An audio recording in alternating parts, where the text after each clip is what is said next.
I should really start on investing in something. Or in stocks. Yeah, I should really do that. Okay, so for today, we'll be researching about stocks or stock market or what do you call it? Financial market? Yeah, I don't really know where to start. Hello? Who's there? Did I hear someone mention the financial market? Yeah, but I really don't know where to start or like what's it about or like what will help me. Well, we're here to help you. Have you ever heard about the golden ratio? The golden ratio.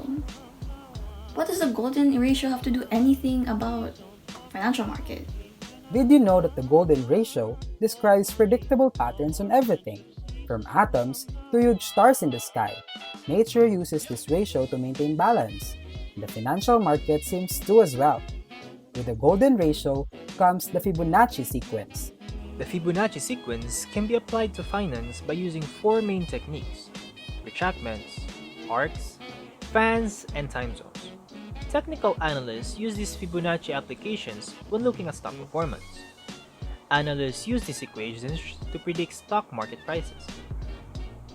The goal is to determine the best target price to buy and sell based on market's predictive movement. Fibonacci retracement levels are shown on chart as horizontal line. Arcs are a curved line, fans are a diagonal line, and time zones are a series of vertical lines. In technical analysis, the golden ratio is typically translated into three percentages: 38.2%, 50%, and 61.8%, which are considered key retracement levels for where it is likely to occur. However, more multiples can be used when needed, such as 23.6%, 161.8%, 423%, and so on. Okay, so Fibonacci retracements use horizontal lines. I saw that they indicate areas of support or resistance. Levels are calculated using the high and low points of the chart. Then, 5 lines are drawn, the first at 100%, the high on the chart, the second at 61.8%, the third at 50%, the fourth at 38.2%, and the last one at 0%, the low on the chart. After a significant price movement up or down, the new support and resistance levels are often at or near these lines. Now for the Fibonacci arcs. Finding the high and low of a chart is the first step to composing Fibonacci arcs.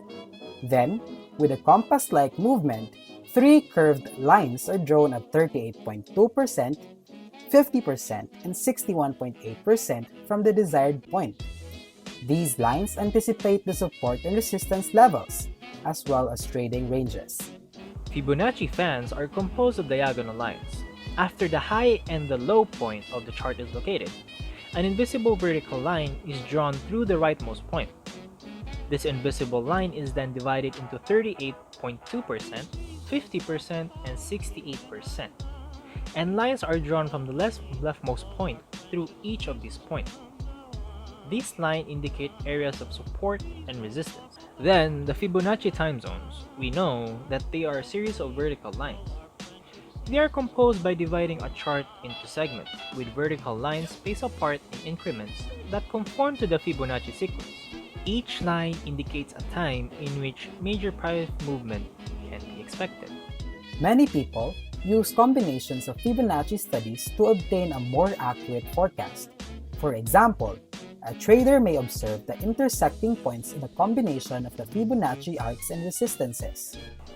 This is all may sound a bit confusing, but once you start looking at charts, Fibonacci investing will make sense. You use these different equations to predict the best time to buy and sell. So, this is where our lecture stops here. Hopefully, you can find your own niche used for the Fibonacci studies and add it to your set of investment tools. Whoa, that's actually a really big help. Thank you so much, guys. I'm just gonna hop on the stock market train and get at it and have the help with the golden ratio. I never knew golden ratio and the financial market come hand in hand. Thanks, guys.